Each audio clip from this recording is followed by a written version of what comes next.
dans le Seigneur. C'est une grâce et une joie d'être avec vous ce matin, tout en vous souhaitant le meilleur pour cette semaine de grâce et cette semaine pleine de surprises agréables de la part de notre Dieu. J'aimerais par la grâce de Dieu nous aider à revoir la promesse de l'Éternel. La promesse du point de vue de l'unité et la bénédiction individuelle, les délivrances et aussi la restauration dans son ensemble. Aujourd'hui, je voulais beaucoup parler de la restauration parce que c'est à cette phase-là que nous sommes. Nous irons à cela. Et à tous les niveaux, nous aspirons à cette restauration.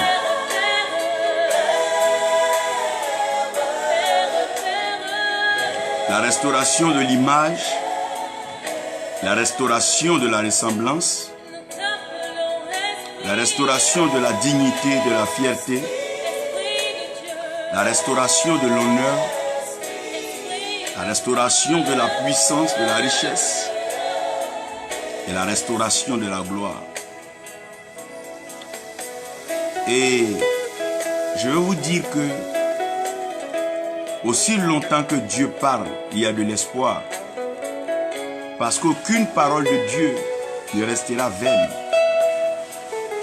Aucune parole de Dieu ne restera sans effet, sans impact et sans manifestation. Ce que la bouche de Dieu dit, sa main l'accomplit. Et si la main de Dieu accomplit, nous devons avoir l'assurance donc de l'accomplissement de la promesse. Parce que celui qui promet, il est fidèle. Et celui qui promet ne peut jamais trahir sa promesse. Parce que sa promesse l'engage. Et sa promesse est le reflet de son image.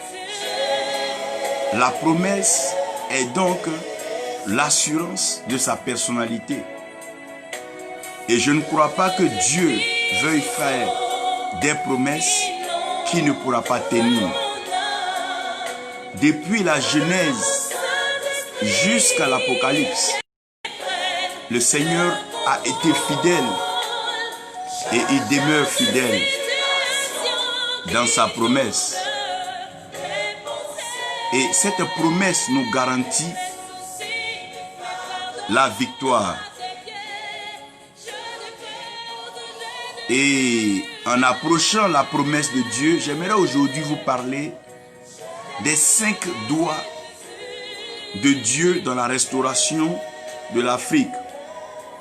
Les 5 doigts de Dieu dans la restauration de l'Afrique. Vous savez, un cœur qui parle et qui n'a pas de main pour agir n'est que trompeur, n'est que illusion. Et un cœur qui parle et qui ne transporte pas la voix de l'amour est un cœur diabolique et satanique. Et si la bouche parle, ça veut dire que la main doit agir. Et partout où la main agit, la main laisse toujours une marque. Et c'est la marque de la main que nous appelons l'empreinte. Et à partir de l'empreinte digitale, on peut reconnaître qui a fait quoi et qui a été à l'œuvre. J'aimerais que nous sachions que dans tous les continents, tout ce que la Bible nous a reporté et tout ce que la Bible nous a dit, c'est vrai. Mais c'est aussi vrai parce que c'est la main de Dieu qui a agi au travers des hommes. Il n'y avait pas des hommes assez extraordinaires ou surnaturels comme nous pouvons le penser ou comme nous avons voulu le penser. Non. La Bible va dire Élie était un homme de même nature que nous. Cependant, Élie a prié et le feu est descendu. Donc Élie était un homme de même nature que nous, soumis aux tentations, aux épreuves, aux difficultés, à la cruauté, la méchanceté, la sournoiserie des hommes. Mais cela n'a pas empêché l'Éternel d'accomplir ses œuvres au travers d'Élie.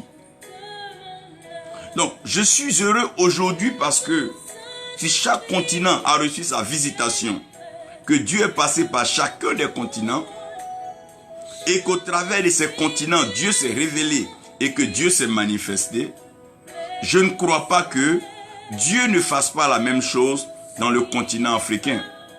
C'est une question de programmation et c'est une question de planification. Dans la planification et dans la programmation divine, Dieu n'est point pressé, mais Dieu prend la peine d'accomplir en son temps le programme réservé à une terre. Dieu a eu le temps de mettre Adam et Ève dans le jardin à l'Orient d'Éden. Dieu a pris le temps de les laisser tourner, errer. Après, Dieu a convoqué au travers d'Abraham une terre promise, donc Canaan. Il a pris le temps de les amener à Canaan pour vérifier leur capacité à pouvoir gérer les choses après avoir combattu des peuples. Mais vous êtes d'accord avec moi que c'est Dieu qui dit à Abraham, j'envoie tes enfants en Égypte, c'est moi qui les envoie en Égypte et c'est moi Dieu qui va les faire sortir d'Égypte. Et si je les fais sortir, je vais les conduire dans une terre et la terre que je te promets. Donc c'est toute bonne œuvre de Dieu. Et à Canaan, Dieu va leur apprendre certaines choses, la gestion, l'autonomie, et il va introduire la notion de la royauté, où avec l'huile, il va établir. Donc d'Égypte, il va leur montrer ce qu'on appelle la naissance. Donc d'Égypte, il leur donne l'occasion de naître de nouveau. Donc ils traversent la mer Rouge, qui est l'eau et le sang.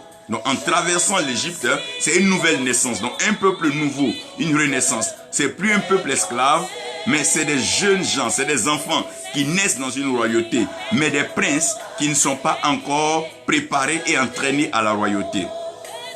Et aussi longtemps que l'héritier est enfant, permettez qu'il soit mis sous tutelle et qu'il soit instruit, formé, coaché et bien sûr couvert afin que, au temps convenable, il puisse jouer son rôle. C'est ce que nous avons vu. Il va les envoyer dans une terre où coule le lait et le miel. Le lait qui est le liquide d'adoption, le liquide par lequel on allait un enfant. Donc il veut confirmer que vous êtes né, vous êtes enfant, vous ne pouvez pas manger la nourriture solide. Laissez-moi vous nourrir au lait. Et quand Dieu nourrit le peuple au lait, il leur donne ce qu'on appelle des portions de joie ou des portions de plaisir. C'est là la mission du miel. Le miel vient à un certain moment de la vie pour nous rassurer et dire ah, on n'est pas loin. C'est vrai qu'on n'est pas encore arrivé, mais quand je sens un peu ce type de gâteau, quand je sens ce type de goût, ça veut dire qu'il y a du bon. Et vous allez comprendre que dans la croissance de l'enfant, il y a le glucose, les glucides qui sont très nécessaires. Et donc quand on parle donc du miel, voyez un peu ce côté sucré, ce côté doux, ce côté bon. C'est la même chose que nous allons prendre la peine de comprendre avec Samson quand il va retourner de sa mission après avoir déchiré le lion. Il va voir aussi le miel. Donc il les introduit dans une dimension d'alliance et une dimension de royauté. Donc quand quelqu'un entre en alliance ou bien il épouse une femme, la première nuit qui lui est concédée, donc c'est la lune de miel ou bien une nuit de miel pour qu'il puisse donc savourer ce qui est donc précieux et ce qui est donc sucré dans cette relation. Mais comment Dieu arrive à l'Afrique? Je vais vous ramener simplement et vous allez lire Genèse. Quand vous lisez Genèse 12, Dieu est en train de parler à Abraham. Et quand Dieu parle à Abraham, dit à Abraham qu'il rendra le nom d'Abraham grand. Donc s'il rend le nom d'Abraham grand, c'est sûr que Abraham sera incontournable. Si Abraham devient incontournable, donc toutes les familles de la terre ne pourront être bénies qu'en passant par Abraham. Et si les familles de la terre sont bénies par Abraham, parce qu'Abraham est une source de bénédiction, la reconnaissance voudrait que celui qui bénit Abraham soit en retour béni.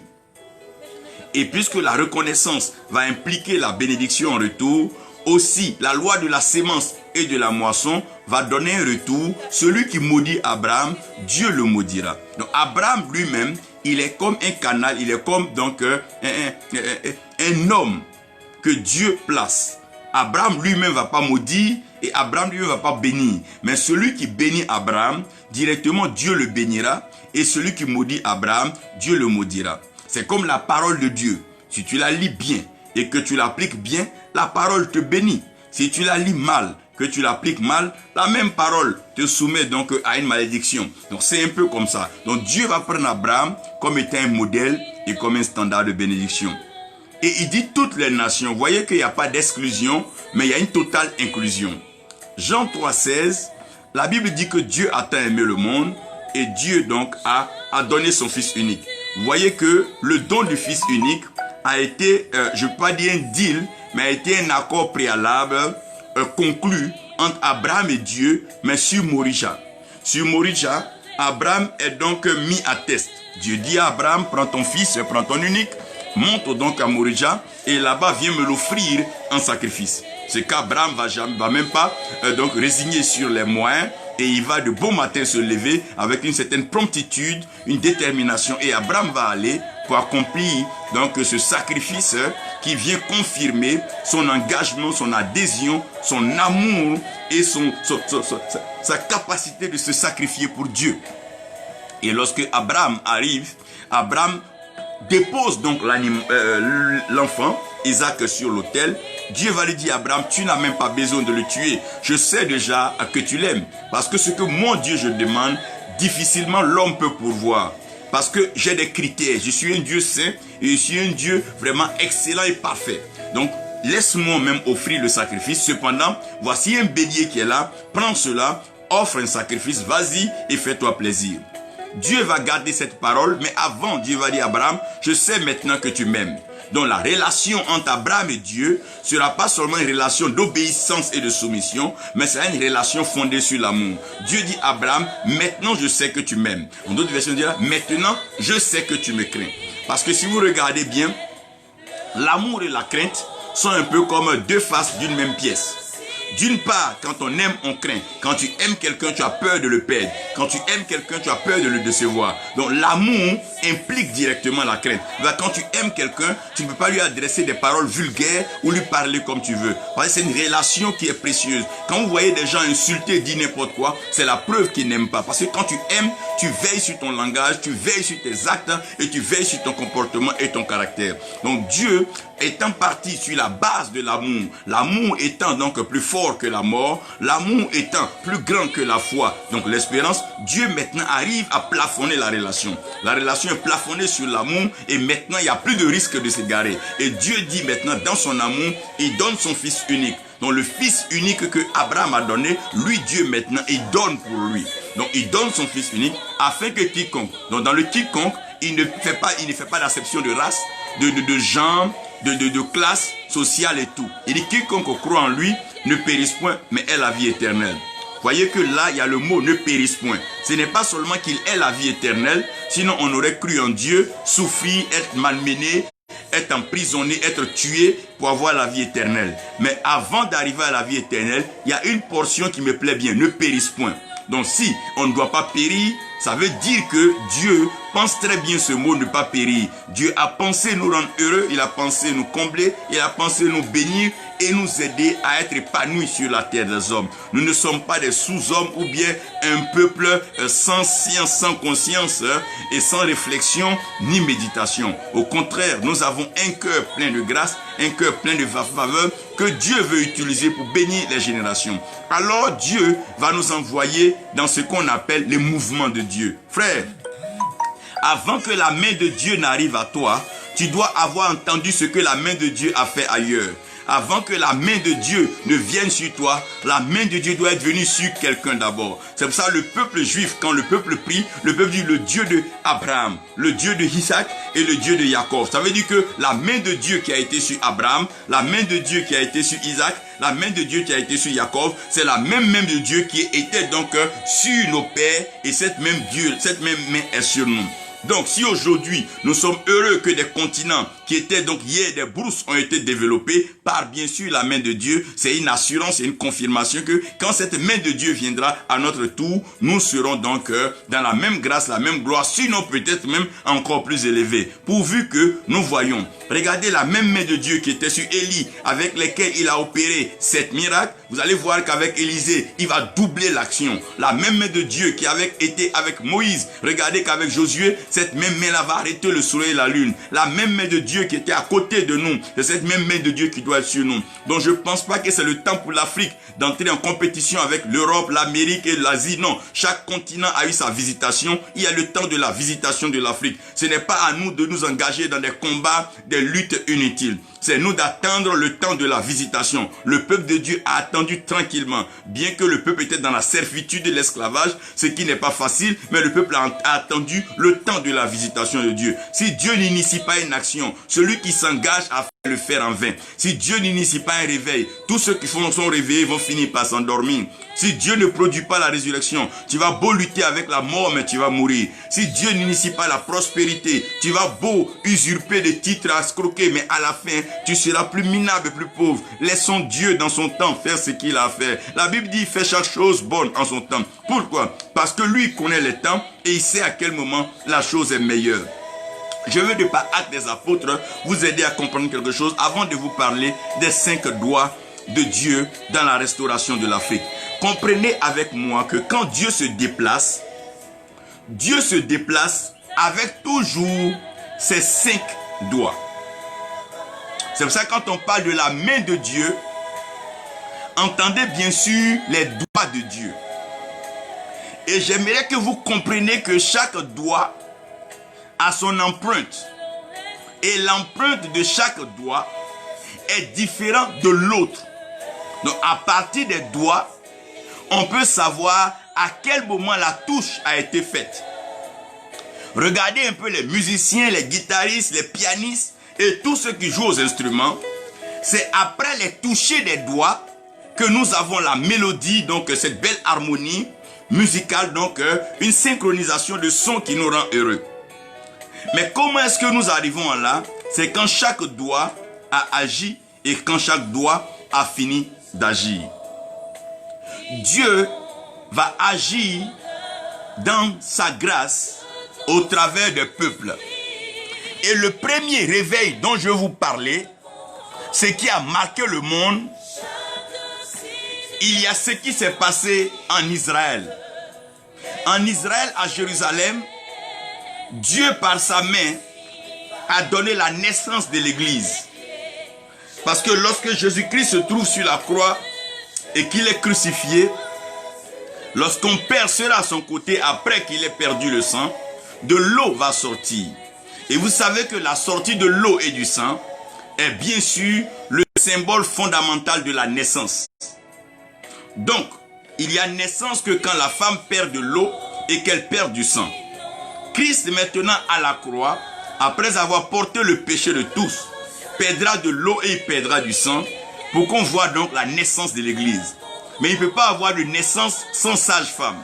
Et quand on parle de sage-femme, elles ne travaillent pas avec leur tête, elles ne travaillent pas avec leurs pieds. Mais les sages-femmes travaillent avec leurs mains. Donc l'accouchement de l'église à la croix, c'est la main de Dieu qui entre dans les entrailles de la douleur, de l'enfantement, de la souffrance, de l'agonie de Christ.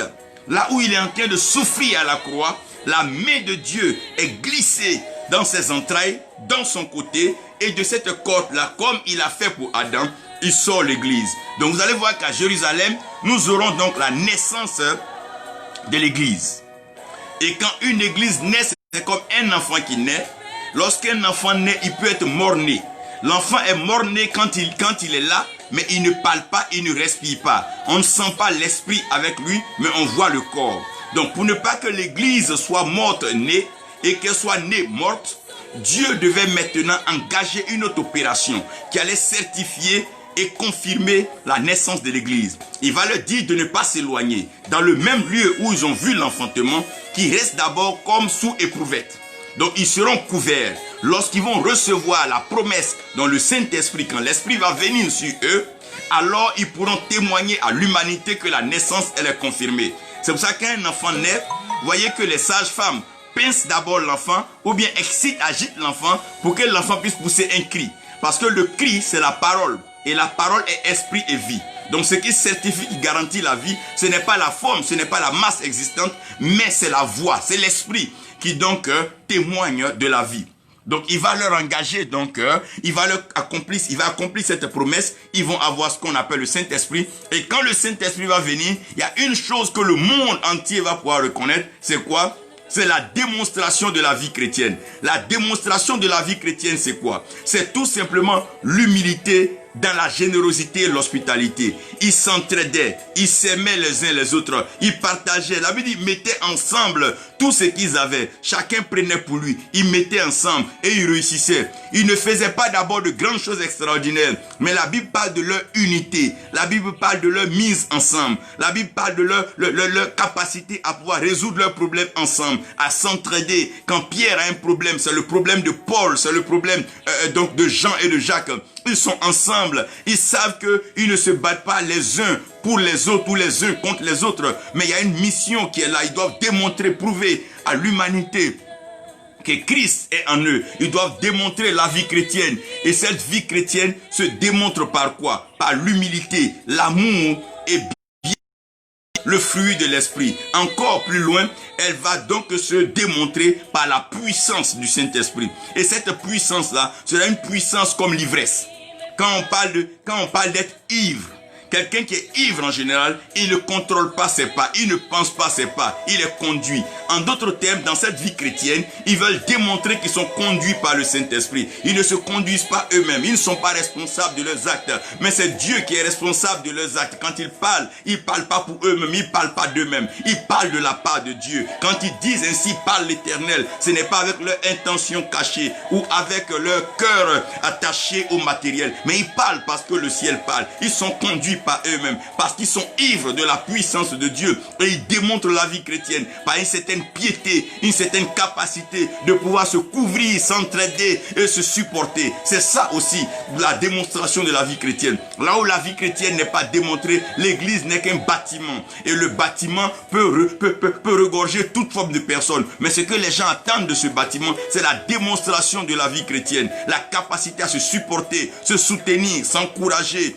Et bien sûr, s'entraider. Un frère a un problème spirituel, on peut partager. Une sœur a une préoccupation spirituelle, on peut s'entendre et résoudre le problème. Mais lorsqu'on démontre la vie chrétienne, on n'est pas animé de méchanceté, de moquerie et de vie de pécheur. Donc quand une sœur, un frère a un problème, on se moque, on rit de cela et on commence à lui inventer toutes sortes de péchés. Non, frère, nous devons démontrer cette vie chrétienne. Et cette vie chrétienne a été démontrée à Jérusalem. On a vu à Jérusalem, ils n'étaient pas des gens de grands moyens. Ils n'étaient pas de grands responsables, de grands directeurs. Ils étaient avec des pécheurs, des gens qui n'avaient pas tous les grands moyens. Mais ils sont arrivés par imposer le christianisme par quoi? Par leur style de vie et la capacité de se laisser conduire par l'esprit. Ils n'avaient pas peur pour leur vie parce qu'ils savaient que l'esprit qui les conduisait, c'est cet esprit qui a ressuscité Jésus-Christ d'entre les morts. Et si le même Saint-Esprit qui a ressuscité Jésus-Christ d'entre les morts est avec eux, pourquoi craindre la mort? Paul même ira plus loin pour dire, mais mort, où est ta victoire? Oui, parce que l'esprit, oh mon Dieu, l'esprit qui annonce c'est l'esprit de Christ. Ici, vous allez voir que c'est à Jérusalem. Et je vais vous citer 3 noms qui ont démontré la vie chrétienne. Je vais vous parler de Pierre. Quand vous aurez le temps, lisez le livre de Pierre, comprenez la vie de Pierre. Je vais vous parler de Jacques et je vais vous parler de Jean. Voici 3 personnes qui sont arrivées à démontrer la vie chrétienne et démontrer la puissance de Dieu à plusieurs niveaux. Jacques était instruit, il avait la capacité d'enseigner les Écritures. Jacques s'est mis là pour enseigner et instruire le peuple. Pierre avait la capacité de reproduire le miraculeux du Seigneur. Les signes et les prodiges, les miracles étaient instantanés. Jusqu'au point, à un certain moment, on mettait Pierre et l'ombre de Pierre par rapport à la lumière reflétée guérissait les malades. On était arrivé à un niveau où les malades n'avaient même plus de doute. Ils venaient avec l'espoir d'être guéris. C'est pas comme aujourd'hui où les mêmes malades viennent, ils repartent avec des situations empirées. Et Jean, qui avait la capacité de pouvoir percer les mystères, se cacher dans le creux du rocher comme l'aigle pour sentir les choses arriver. C'est ce Jean d'ailleurs qui va nous permettre d'embrasser avec joie, avec amour, cette révélation qui est l'Apocalypse, qui nous permet de suivre les événements des fins des temps. Ça, c'est à Jérusalem. Jérusalem a eu son temps. Et après cela, Dieu ne va pas rester à Jérusalem parce que Dieu n'est pas un Dieu stable. Dieu est un Dieu de mouvement. L'esprit se meut. Après Jérusalem, Dieu va arriver à Antioche. Et à Antioche, quelque chose de formidable va se passer. À Antioche, quelque chose va se passer. Ce qui va se passer à Antioche va dépasser l'entendement des hommes. Dieu va commencer à sélectionner parmi les païens. Voici quelqu'un qui a passé son temps à combattre l'évangile, a passé son temps à lutter et même à persécuter, voire tuer les disciples de Jésus-Christ. Mais sur la route de Damas, il va être donc lui-même aveuglé par cette lumière que personne ne peut donc combattre. Ou que jamais les ténèbres ne pourront engloutir la lumière de vie. Alors, ce dernier va être touché par Dieu. Et quand il va être touché par Dieu, il va aller dans une dimension. Parce que Jean déjà avait ouvert la base de la révélation. Donc, on ne peut plus avancer dans la connaissance de Dieu sans la révélation. Et donc, c'est la révélation qui va maintenant faire la différence. Qu'est-ce qui va leur permettre de pouvoir marquer le temps? C'est la révélation de la parole de Dieu. Parce que là où il n'y a pas de révélation, le peuple périt. Le plus important n'est pas d'avoir la lettre et de la lire et de la commenter comme on veut. Mais sans la révélation de la parole de Dieu, il n'y a pas de vie. Donc on va avoir ce qu'on appelle la révélation de la parole et la démonstration de la puissance de Dieu. Donc cette fois-ci, l'église est déjà née, l'église doit révéler le Christ. Donc maintenant, Paul va dire, si je vis, ce n'est plus moi qui vis, mais c'est Christ qui vit en moi. En d'autres termes, Paul révèle ce qui est en lui. Il dit Christ en moi, l'espérance de la gloire. Donc Paul est en train de dire maintenant que ça ne sera plus la religion, ça ne sera plus une question d'aller rouler donc le Pentateuque, la Tanka, ou bien donc avoir tous ces tests-là, mais il va falloir qu'on ait la révélation. Lorsqu'il n'y a pas de révélation, on parle de l'être morte, mais on ne parle pas d'un être, d'un homme qui est mort et qui est ressuscité. Donc le plus important, ce n'est plus de baser sa vie dans la lettre, mais c'est venir à la révélation. Et Dieu merci, ils vont passer par la révélation, la démonstration de la puissance de Dieu, parce que la révélation de la parole de Dieu est en elle-même une démonstration de la puissance de Dieu et qui se fait accompagner aussi par cette ivresse du Saint-Esprit. Parce que tu ne peux pas être un homme de révélation. Tu ne peux pas être un homme de puissance sans être conduit par le Saint-Esprit. Ce n'est pas des choses qu'on peut fabriquer. Ce n'est pas des choses qu'on peut provoquer. Ce n'est pas des choses qu'on peut de façon artificielle avoir. Mais ça repose tout simplement par la conduite du Saint-Esprit. Tu n'as pas besoin de pratiques maléfiques, ni de bagues, ni rien. Tu n'as pas besoin d'autre chose. Tu as juste besoin d'être conduit par le Saint-Esprit. Et même marqué cette période-là. Là, c'était Antioche. Nous avons Paul, nous avons Barnabas et nous avons Aurelius Augustine. Et ces trois personnes-là ont marqué cette période. À Antioche, quand on entendait parler Paul, les hommes avaient l'envie de vouloir connaître Dieu jusqu'à ce que la capitale du monde, Rome, capitule sur le charme de la révélation. Or, quand Paul parle, le roi Agrippa, quand Paul est en train de parler de Jésus-Christ, mais on a comme l'impression que cet homme était assis avec le Seigneur lorsque la parole s'écrivait, lorsque Paul articule, il continue sur une dimension de la révélation. Il parle même de la justification par la foi. Il parle de la grâce qui est donc manifestée à tout le monde, comme pour emboîter emboîter le pas à Jean dans Jean 3,16. Il est en train de dire que cette grâce-là, elle ne sera pas réservée à certaines personnes. Non, non, mais ça sera une grâce inclusive. C'est-à-dire une grâce qui vient sur tout le monde. Quiconque croit donc sera sauvé. Paul vient encore ouvrir la lucarne de cette grâce qui n'est pas seulement réservée aux juifs, mais même étendue aux païens, aux petits féticheurs, aux animistes, et même ceux qui sont même athées, pourvu qu'ils parviennent à la connaissance, à la confession de Jésus-Christ comme Seigneur notre Sauveur.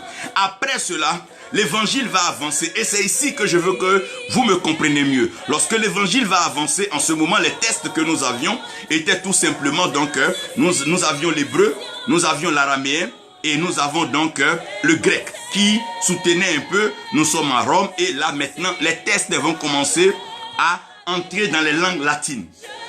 Ce qui va se passer et qui va être étonnant, nous allons arriver dans un pays qu'on appelle l'Allemagne.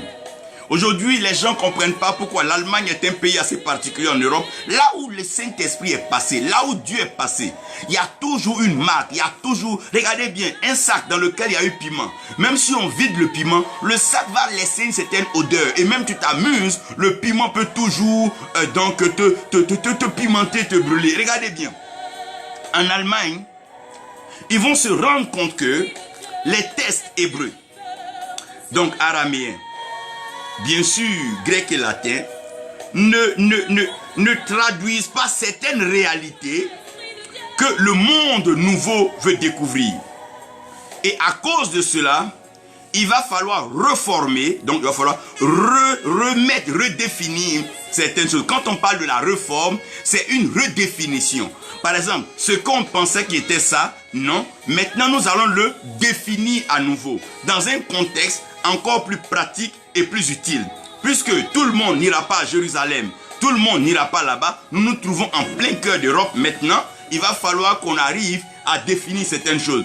C'est là que nous allons avoir des éléments fondamentaux comme la réformation. La réformation, vous allez comprendre, c'est l'extension du salut et l'explication détaillée du salut. L'œuvre accomplie de Jésus-Christ sur la croix. Donc il n'est plus question d'aller chercher notre salut ça et là, ou même d'aller chercher à donner de l'argent pour être sauvé. Non, le problème du salut a été réglé une fois pour de bon. Le souverain sacrificateur est rentré dans le lieu très saint et il a offert un sacrifice agréable à Dieu, pas le sang des boucs ni des agneaux, mais son propre sang. Et Dieu a approuvé, Dieu a agréé cela. Dieu en est gavé et Dieu est content. Il a même souligné et il est content. En plus de la réforme, nous aurons ce qu'on appelle la justification. C'est quoi la justification? C'est plus là où quelqu'un va s'asseoir. Non, j'ai fait ceci. Ce n'est plus à notre niveau. C'est Jésus-Christ lui-même qui est notre avocat. C'est lui qui est au ciel qui justifie. Et dans Romains, vous allez voir dans Romains 8, la Bible explique que c'est Dieu qui va justifier ses élus. Quand Dieu t'a choisi, c'est lui qui te justifie. Tu n'empêcheras pas les gens de raconter ce qu'ils veulent sur ta vie. Les gens parleront, les hommes parleront, les femmes parleront, les enfants parleront. Chacun prendra plaisir à dire quelque chose. Mais c'est Dieu qui justifie les élus. Il dit qui accusera les élus de Dieu. Puis Dieu même s'en charge de les justifier. Après cela, il y a ce qu'on appelle l'illumination. L'illumination, c'est la grâce qu'accorde la lumière. Et souvenez-vous que lorsqu'un pays ou un peuple est illuminé, quand un peuple est éclairé, ce peuple avance plus vite que les autres. Parce que le monde, souvenez-vous, était couvert de ténèbres. Donc qu'est-ce qui fait que les gens n'avancent pas? C'est tout simplement les ténèbres. Parce que quand il fait nuit, quand il fait noir, tu ne peux pas avancer à la même vitesse que quand il fait jour. Quand il fait sombre et quand il fait noir, tu ne peux pas donc avoir une meilleure vue comme quand il fait jour. Donc ceux qui sont éclairés, ceux qui sont illuminés, ont la grâce de pouvoir avancer rapidement. Donc c'est dans l'illumination que les gens vont découvrir ce qu'on appelle le réveil. Parce qu'il n'y a pas de réveil sans lumière, sans signe. Alors que les signes dans le ciel, c'est les luminaires que Dieu a placés, à savoir le soleil, la lune et les étoiles. Donc à quel moment il y a une illumination, il y a un réveil? C'est quand le ciel parle par des signes. Quand Jésus-Christ est né, le ciel a parlé par des signes. On a vu l'étoile brillante du matin. Donc ils vont entrer dans ce qu'on appelle le réveil. Donc l'Allemagne sera réveillée et l'Europe va commencer à connaître un réveil qui ne dira pas son nom. Un grand réveil qui va marquer les générations. C'est là qu'on parlera aussi des siècles, des lumières, le temps où l'Europe va rentrer dans une phase de production que personne ne pourra nier. Pourquoi? Parce que quand tu as la lumière, tu as une longueur d'avance sur celui qui est dans les ténèbres. C'est pour ça un jeune qui est en ville, vous allez voir qu'il va exceller mieux dans les études qu'un jeune qui est au village. Parce qu'au village, tu n'as pas la lumière, tu n'as pas la capacité de te connecter. Regardez aujourd'hui, si on coupe l'électricité ou bien il y a une rupture d'électricité pendant une période, il y a des choses qu'on ne pourra pas faire, comme aller sur Internet, échanger avec les uns et les autres, même charger nos téléphones pour communiquer. Parce que la lumière est une source de progrès. La lumière fait avancer. Et je crois que c'est un temps comme celui-ci où la lumière de Dieu sera sur l'Égypte. Et en Allemagne, il y a des personnes qui vont marquer ce temps. Je vais citer trois. Le premier, c'est John Wycliffe. Quand on parle de John Wycliffe, c'est celui-là qui s'est assis et qui a traduit la Bible en entière. Il a pris la Bible entière et il a traduit la Bible en allemand. C'est-à-dire qu'il s'est assis Il a pris la Bible, inspirée par le Saint-Esprit. Il a traduit la Bible dans une autre langue que personne d'autre ne comprenait. Avant, il fallait apprendre grec, ou bien il fallait apprendre, comment on appelle, araméen ou hébreu. Et c'était difficile. Donc, on ne pouvait pas explorer la Bible. Mais si aujourd'hui on devait lire l'hébreu, je ne pense pas qu'on aurait eu des prédicateurs, parce que combien de personnes comprennent l'hébreu? Donc John Wycliffe s'est donné ce travail-là, aisé, et ici est mis, il a même accompli ce travail. Après John Wycliffe, nous avons Martin Luther. Martin Luther s'est bien mis pour parler de la réforme, et dans cette réforme, il avait un test de base, puisque la Bible avait été déjà interprétée, elle avait été déjà traduite, excusez-moi, elle avait été déjà traduite en autre langue. Après donc Martin Luther, vous avez donc celui qu'on appelle Count Zinzendorf. Vous pouvez aller regarder après, vous allez voir sur la vie de ces hommes-là et le travail abattu. Ils ne l'ont pas fait pour eux, ils l'ont fait pour les générations après. Et après ce temps-là, on a eu comme l'impression que le travail était accompli en Allemagne. Mais Dieu devait pousser encore un peu plus loin. Et dans le même continent européen, Dieu va commencer à provoquer un réveil. Et ce réveil-là, tout le monde en parlera parce que c'est un réveil qui va booster le monde entier. Personne ne restera sans écho de ce réveil. C'est le fameux réveil en Angleterre. En Angleterre, déjà que le réveil était entamé. En Allemagne, ils ne vont pas éteindre ce réveil. Ils vont maintenir cette flamme-là. Mais en plus de la flamme du réveil, ils vont introduire quelque chose de nouveau qu'on appelle la sainteté. Ils vont démontrer la vie du Saint-Esprit, la vie de la sainteté, une vie saine où les hommes vont haïr le péché. Ils n'oseront même pas se rapprocher de quelque chose de souillé parce qu'ils veulent apporter un poids. Ils veulent écoutez mon frère. Le feu du réveil, lorsqu'il est accompagné de sainteté, ah non, c'est une flamme sérieuse. Mais quand dans le même réveil, on est en proie au péché, à des histoires bizarres, des cœurs détournés, des cœurs contournés, des cœurs jaloux, des cœurs de piège. Non, le réveil peut pas aller comme ça, non. Le réveil a besoin de sainteté. Et alors là, mais ça va être terrible, hein. Ça va être terrible. Ils vont mettre la sainteté au cœur de leur réveil. 3 fois saint l'Éternel, sainteté à l'Éternel, piété à l'Éternel. Alors là, ce réveil va commencer à prendre une forme. Et cette sainteté-là va se traduire par quelque chose qu'on n'avait pas vu auparavant, qu'on va appeler le philanthropisme. Dans leur sainteté, ils vont commencer à aller au secours de ceux qui sont dans le besoin. Quand on parle de philanthropie, c'est une capacité à se surpasser et mener des œuvres d'hommes. C'est en cela que Jacques va dire que la foi sans les œuvres, elle est vaine. Quand on parle des œuvres ici, on n'est pas en train de parler de prier en langue, non. On parle du philanthropisme, la capacité de vêtir celui qui est nu, la capacité de nourrir celui qui est affamé, la capacité de donner un toit à celui qui est sans abri, la capacité de visiter le prisonnier. C'est la capacité de pouvoir donner espoir à la veuve et soutenir l'orphelin. C'est la capacité à pouvoir partager son trésor avec l'étranger sur le sol. Ça, c'est du philanthropisme et ça va donner une cote à cet évangile-là. Ça va faire que même les portes qui étaient fermées vont commencer à s'ouvrir parce que par le philanthropisme, on atteint des grands peuples, on atteint des peuples qui croupissent sous la misère et qui croupissent dans la pauvreté. Oui, c'est là le philanthropisme va se développer. On va commencer à connaître de grands philanthropes, de grandes organisations qui vont faire des grands dons, des dons de Bible, des dons de vêtements, des dons de chaussures, des vivres. Oh mon Dieu, ça va être merveilleux. Et en plus de cela, ils vont entrer dans une autre portion de l'illumination. Vous voyez, l'illumination en Angleterre, à la différence de l'illumination en Allemagne, c'est qu'en Angleterre, ils vont avoir une vue panoramique du monde. Ils vont commencer à regarder le monde comme étant juste un petit pôle. Et à partir de là, ils vont commencer donc les grandes missions. Vous allez comprendre à la suite. On parlera donc des découvertes des terres comme l'Amérique. Regardez bien quand on parle d'un homme comme Christophe Colomb. Quand vous regardez le mot, on voit Christ, on voit Colombe. Le Christ et la colombe, vous savez ce que c'est. Donc les choses n'ont pas été faites au hasard. Ça a été orchestré par la main de Dieu. Ici, il y a des hommes qui vont toujours marquer et dont on parlera toujours. On parlera de John Wesley. Quand on parle de John Wesley aujourd'hui, si tu as été méthodiste, tu entends parler de Wesley. Ce John Wesley là, c'est eux qui ont provoqué ce réveil extraordinaire. C'est eux qui ont été disponibles et disposés pour cette main et ces doigts qui ont touché l'Angleterre. En plus de John Wesley, il y a George Whitefield qui a été utile pour cette mission. George Whitefield a fait sa mission et William Booth. Voici des hommes que Dieu a utilisés. Mais ce réveil-là, était plus ou moins loin de l'Afrique. Pourquoi?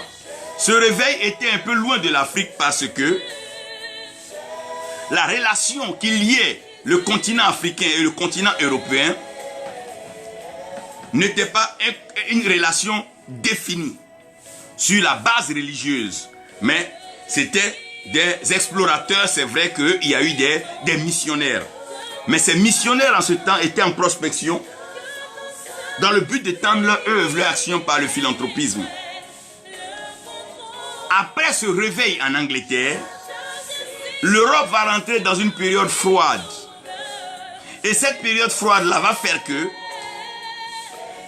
le christianisme, la vie d'esprit qui était là, va plus être perçue.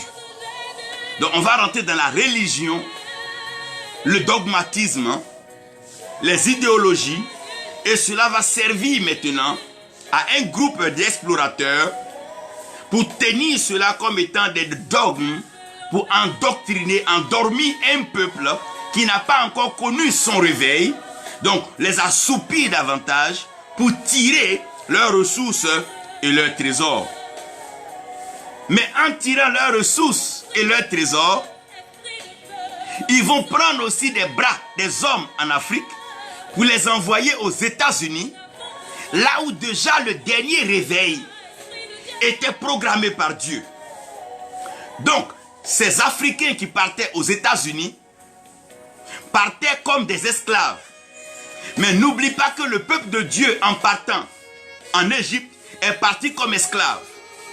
Et Dieu a prévu, après 400 ans, si vous prenez les tests un peu depuis l'esclavage, vous allez voir que les 400 ans, oh mon Dieu, ont été rompus. Ils vont, c'est vrai, pour aller travailler. Ils vont, c'est vrai, pour aller être donc malmenés, maltraités. Mais dans leur douleur, dans leur tristesse, ils vont crier à un Dieu. Et le même Dieu, vous allez voir, c'est là qu'on parle des negro spiritual, des gospel, les jazz, toutes ces musiques qui aujourd'hui, les soul music et tout ça là, c'est dans ces souffrances, dans les chants, étant malmenés dans les chaînes de l'esclavage. C'est là que l'âme a commencé à pousser vers l'éternel.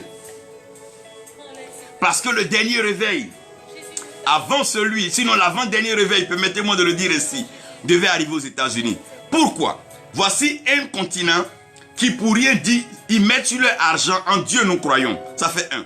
Dieu dit à Abraham, tes enfants seront aussi nombreux que les étoiles du ciel. C'est la seule nation qui a plein d'étoiles dans son drapeau. Allez-y me demander encore pourquoi. Dieu parle de la femme étant enceinte, l'aigle viendra à son secours. C'est aussi la nation qui a pour emblème l'aigle. Quand vous allez regarder, dedans, c'est l'un des pays, ou bien l'un des continents, qui met beaucoup plus l'accent sur la liberté. Freedom, freedom, freedom, freedom. Si vous parcourez les États-Unis, c'est un mot que vous allez entendre souvent. Freedom, freedom, freedom. Parce qu'il y a une quête perpétuelle de la liberté. C'est un continent que Dieu a mis à l'Occident. En fait, quand on dit l'Occident même, l'Europe n'est pas l'Occident. L'Europe est dans le nord. Donc, quand nous parlons du vent d'Occident ou le vent de l'Ouest, ce n'est pas le vent qui vient d'Europe. C'est le vent qui vient des États-Unis. Donc, on dit Occident par abus de langage ou par extrapolation, mais l'Europe, c'est l'Europe. Quand on parle de l'Occident, l'Ouest, on parle bien des États-Unis. Qu'est-ce qui va se passer dans les États-Unis? Et ça, c'est d'ailleurs récent. Et vous allez pouvoir comprendre. Si vous regardez bien le réveil en Allemagne, le réveil en Angleterre, il y a quelque chose que les hommes n'ajoutaient pas trop. Que le réveil aux États-Unis va permettre. Aux États-Unis, ils vont maintenir le réveil. Mais comment est-ce qu'ils vont maintenir le réveil? Les manifestations du Saint-Esprit seront entièrement révélées. Il y aura la manifestation du Saint-Esprit. Et la manifestation du Saint-Esprit va les introduire dans le parler en langue. Vous voyez, le réveil que vous avez vu en Allemagne, en Angleterre, puisque la Bible était traduite maintenant dans des langues connues et des langues qu'on pouvait utiliser, les hommes préféraient parler des langues qui pouvaient être comprises. Mais aux États-Unis, ils vont remettre au centre, sinon le Saint-Esprit va permettre le parler en langue. Et le parler en langue va faire intervenir deux choses importantes. La guérison et la prospérité. Parce que la guérison, elle est intérieure. La guérison est dans l'âme. C'est dans l'âme que les gens ont été blessés. C'est dans l'âme qu'ils ont été meurtris. C'est dans l'âme qu'ils ont été donc attristés.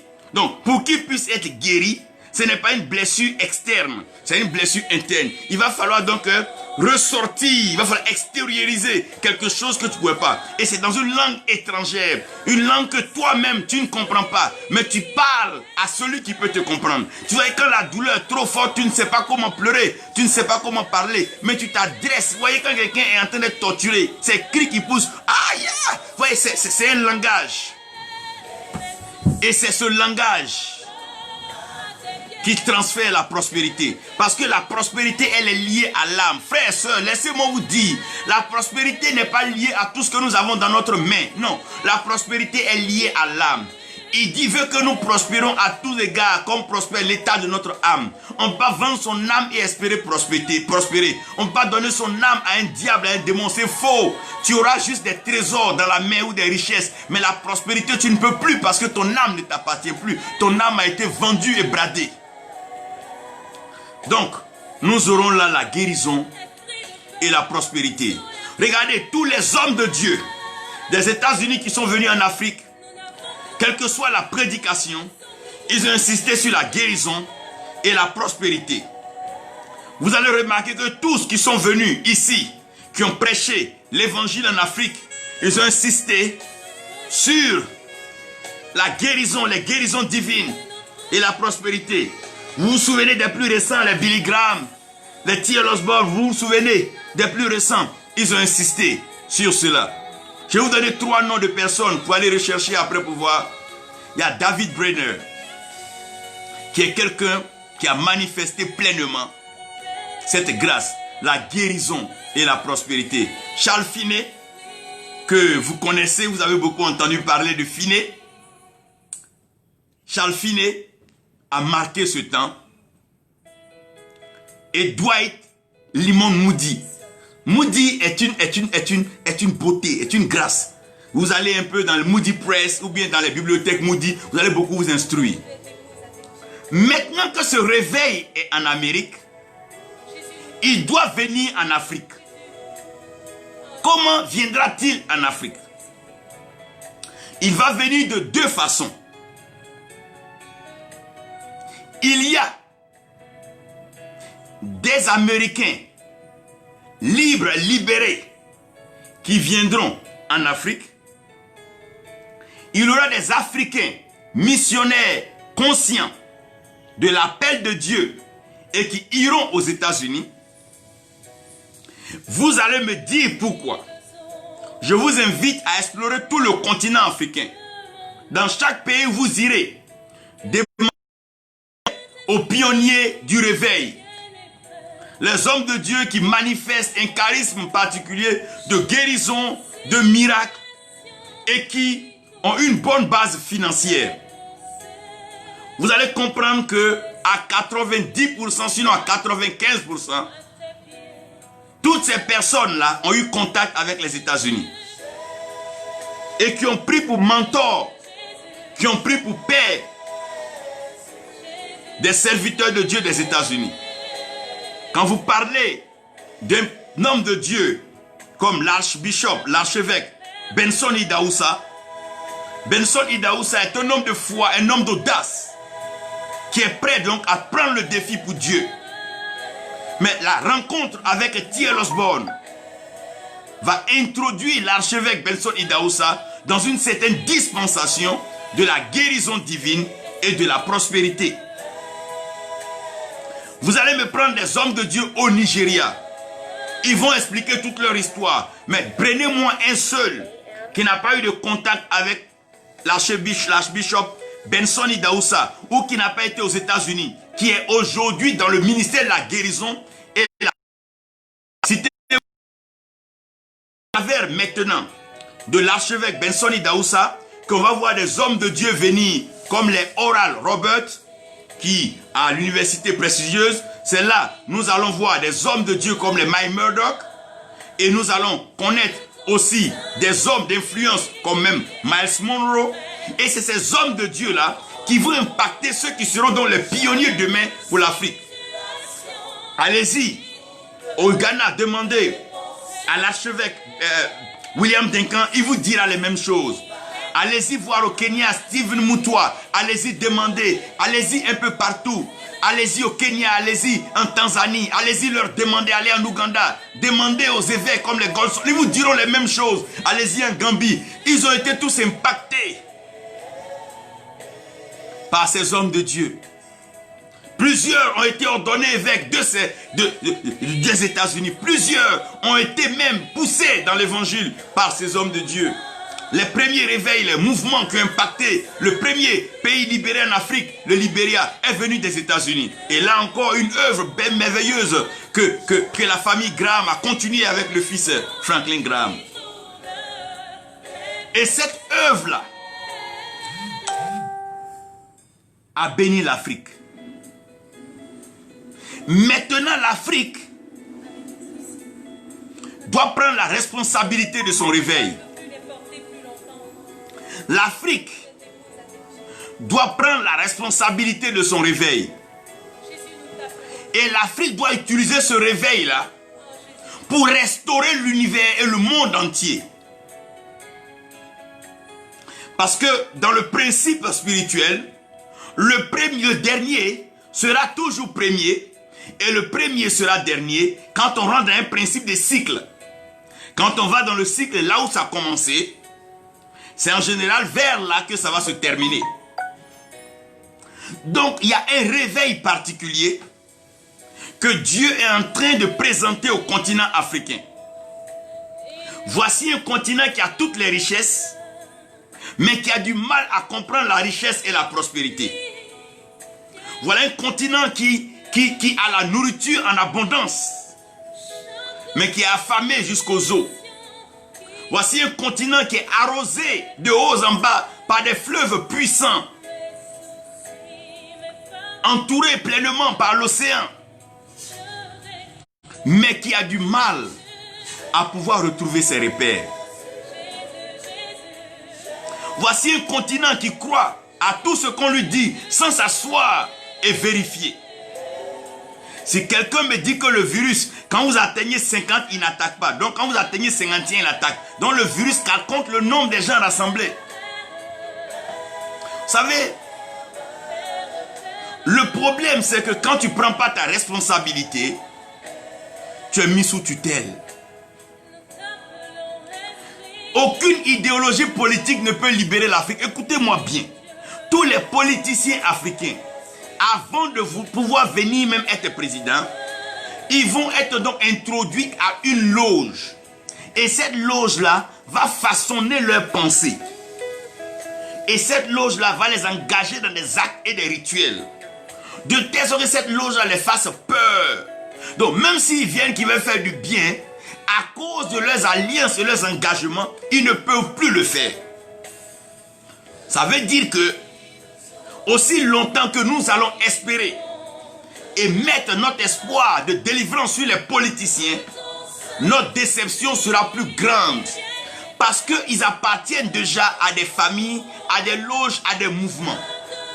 C'est comme si l'Afrique pensait compter sur Obama pour sa liberté. Non, il est forgé, il est formaté américain pour réfléchir américain. Excusez-moi. Excusez-moi. Excusez-moi. Ça ne fonctionne pas non plus. Donc comprenez que l'espoir de la délivrance de l'Afrique ne viendra pas d'un homme. Ça ne viendra pas d'un bord politique. Ça ne viendra pas d'un mouvement comme ça, non. La seule chose que l'Afrique doit avoir aujourd'hui, l'Afrique a Dieu, l'Afrique a Jésus et l'Afrique a le Saint-Esprit.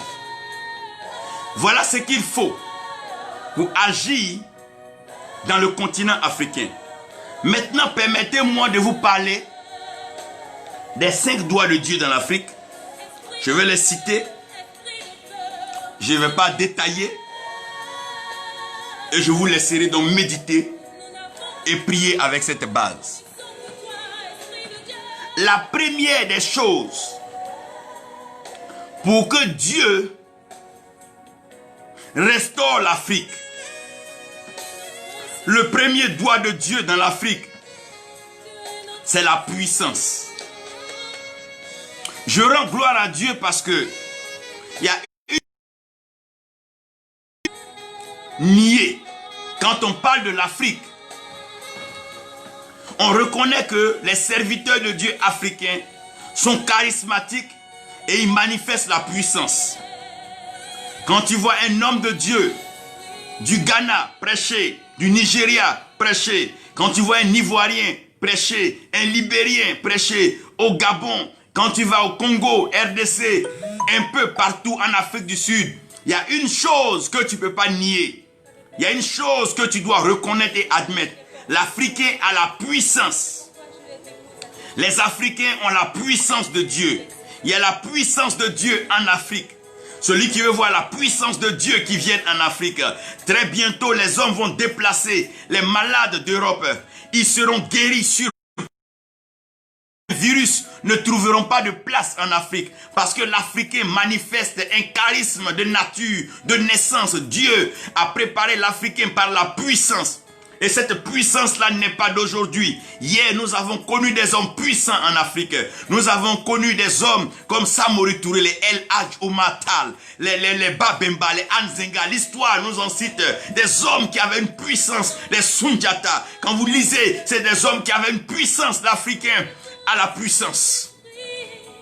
L'Africain a la puissance et la force de frappe. Mais ce que j'ai compris sur terre, c'est qu'une puissance sans connaissance est une malédiction. Mais si tu n'as pas la connaissance, oh mon Dieu, tu es plus que quelqu'un qui est maudit.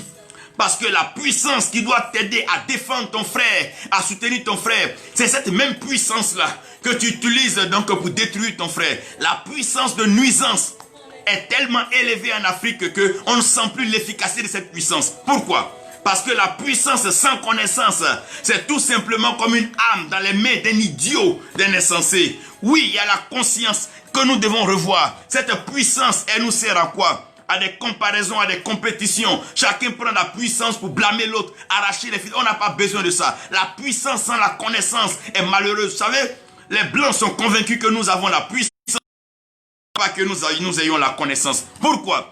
Parce que avoir des hommes parler de Dieu, avoir des hommes parler de l'expansion de Dieu dans les royaumes, ils raisonnent comme s'ils parlaient d'eux-mêmes. Mais Dieu n'est pas lié à un homme, Dieu n'est pas attaché à un homme. Dieu se sert des hommes. Si Dieu t'a rendu puissant, la puissance seule ne suffit pas. Va te faire former, va te faire instruire, va connaître des gens qui vont t'aider. Paul a eu à rencontrer Gamaliel. Après ça, il allait s'asseoir dans le désert d'Arabie, s'instruire. Le problème, c'est que si l'Afrique veut pouvoir être le continent de la restauration, en plus de la puissance, l'Afrique doit associer la connaissance. Oui, quand je parle de la connaissance, je parle de la connaissance en généralité, mais en particulier la connaissance de Dieu, la connaissance de la pensée de Dieu, les promesses de Dieu, les plans, les projets de Dieu. L'Afrique doit s'instruire en cela. Si Joseph s'est imposé en Égypte, c'est à cause de la connaissance. Si Daniel a pu s'en sortir dans les temps d'esclavage, c'est à cause de la connaissance. La puissance seule ne suffit pas. La puissance seule ne nous suffit plus, frère. Tu es puissamment utilisé, bravo. Mais nous devons connaître certaines choses. C'est cette connaissance qui va nous permettre d'occuper les positions. Même quand un leader est au pouvoir, il ne peut pas faire confiance à la connaissance de celui qui doit être son conseiller. Et on se retrouve en train d'avoir les mêmes conseillers qui sont donc européens. À tous les niveaux. Tu ne peux pas avoir le conseiller venant d'un pays que tu es en train de combattre. Même s'il t'aime, il aimera son pays plus que toi. Il y a au moins sa femme, sa famille là-bas. Attention. L'Afrique doit insister sur la connaissance. Qu'est-ce que je veux dire? Je veux dire que tout homme de Dieu, manifestant la puissance de Dieu, il n'y a rien de mal à se regrouper et appeler un homme de Dieu pour dire homme de Dieu, on veut vraiment être instruit sur temps. un séminaire peut être fait pour vous aider. Parce que le combat, n'oublie pas, ce n'est pas le combat d'une personne, mais c'est toute l'Afrique qui doit être restaurée. Et nous bénissons le Seigneur pour des serviteurs que Dieu a établis dans la connaissance, pétris de connaissances pour enseigner l'écriture. Il y en a plusieurs dans le continent africain.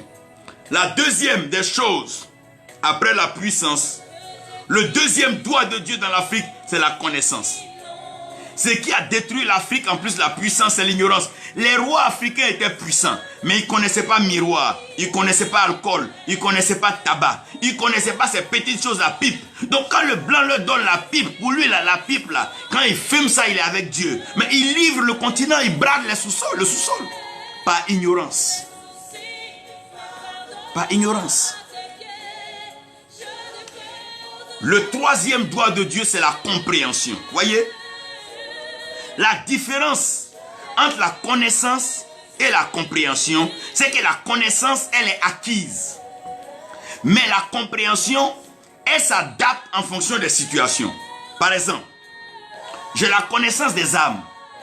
Quelqu'un rentre chez moi à la maison, ma famille est là, mes enfants sont là. Il pointe une âme sur moi. Ou bien ils sont plusieurs. Si je prends mon âme pour les combattre, en se battant dans la maison, je risque de tuer tous mes enfants en voulant me défendre. Je comprends que ce n'est pas un combat à mener. On est chez moi à la maison. Si on se bat, tout ce qui va être gâté, meubles, vie humaine, c'est chez moi qu'il y aura des pertes. On s'assoit, on discute. Et on transporte la bataille sur un autre champ.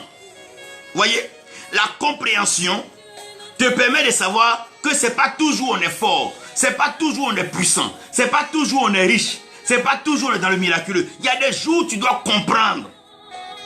C'est ça. Il y a des jours où tu dois comprendre que ce n'est pas tous les jours on doit t'acclamer. Non, ce n'est pas tous les jours tu dois être devant les gens. Non, tu dois comprendre. Et je prie que Dieu aide nos voyants à comprendre. C'est maintenant, les voyants doivent voir des choses sur l'Europe, sur l'Amérique et les continents pour amener ces leaders à écouter. Ils doivent orienter leur voyance dans de bonnes zones. Daniel a vu des choses que Nebuchadnezzar ne pouvait pas laisser. Ce n'est pas des voyances, des voix sur la vie des gens dans l'église, non. Voyez des choses, par exemple à la Maison Blanche, voyez des trucs dans le Kremlin qui vont mener ces continents à réfléchir. La voyance doit s'étendre, on doit comprendre. On n'est pas en train de faire une œuvre pour de l'argent, pour nous, non. On est en train de parler pour restaurer l'image d'un continent qui a été pendant longtemps affaibli, malmené, fouetté et traîné par terre. C'est le moment où les voyants, c'est maintenant que les oracles doivent partir, où les gens doivent prophétiser. La compréhension. Mais aucun leader africain ne peut comprendre que le pouvoir, c'est pour un temps. Quand le temps du pouvoir passe, le pouvoir tue celui qui s'entête. On a la connaissance du pouvoir, mais on ne comprend pas le pouvoir. Tu peux connaître un pouvoir sans le comprendre. Le jour que tu comprendras la puissance, le pouvoir que Dieu t'a donné, ta vie va changer. Pourquoi les gens peuvent se vendre? Pourquoi les gens peuvent vendre leur âme? Parce qu'ils ne comprennent pas. Si le diable lui-même, qui est si méchant, te paye, à plus forte raison ton créateur, qui connaît la valeur qu'il a placée dans ton âme. La compréhension. Bon, si moi-même je me retire, ça fait quoi? Quand on comprend, on apprend à faire passer quelque chose d'autre. C'est le manque de compréhension. Chacun est puissant, on ne se comprend pas entre nous. Si les serviteurs de Dieu puissants se retrouvent, chacun va vouloir tirer le rassemblement vers lui. Non, il faut arriver à se comprendre. J'ai regardé Barcelone 92, la Dream Team. Tous les meilleurs joueurs de la NBA étaient là. Mais chacun a joué pour son nom. Malgré même qu'il y avait les Jordan, les Magic Johnson. Chacun a joué pour l'équipe.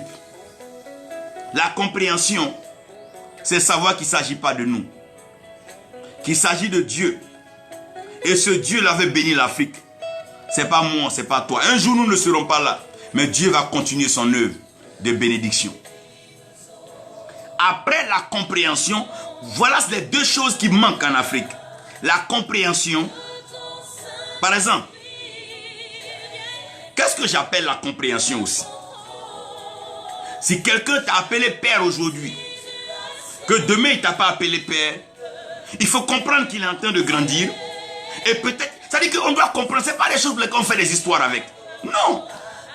Quelqu'un t'a invité prêcher, tu arrives, il homme de Dieu, le programme a été changé, peut-être on ne se fâche pas pour ça. On n'a pas besoin de maudire. Non, il faut comprendre que l'homme propose, Dieu dispose. Un fils peut te promettre une offrande. Si le jour où tu vas qu'il n'a pas, il faut comprendre. Il n'est pas une banque.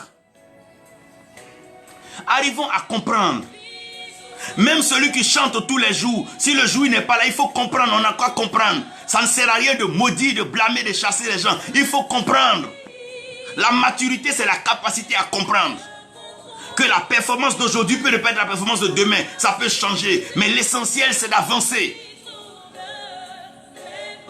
Si quelqu'un n'a pas été comme tu veux aujourd'hui, tu l'abandonnes. Mais demain, tu auras besoin de lui. Puis aussi longtemps que Dieu est avec lui, il est utile pour l'œuvre de Dieu. Et comme tu n'es pas l'œuvre de Dieu, tu vas te rendre compte que tu auras besoin de lui demain.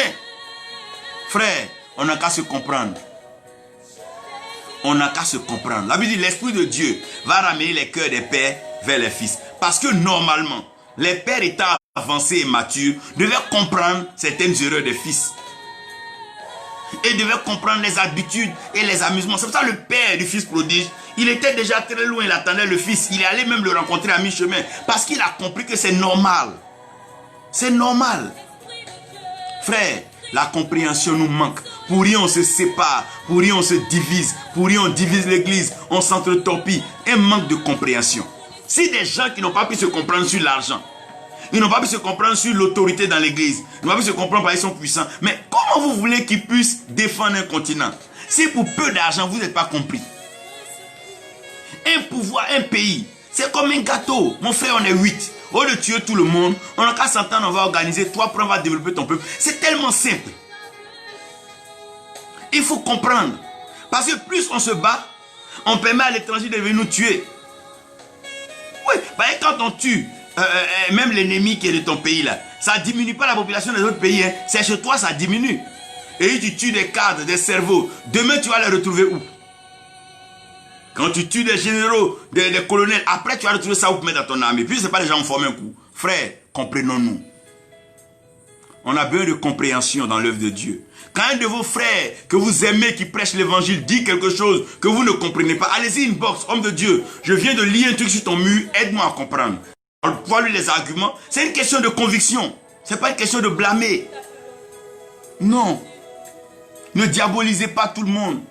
On peut ne pas comprendre parce que ça peut être vrai ou faux. Ça va pas dire que tu ne comprends pas que c'est faux. Tu peux ne pas pouvoir comprendre parce que c'est au-dessus de quelque chose que Dieu veut. La quatrième chose, c'est la sagesse. Et c'est ici que je prie toujours pour l'Afrique.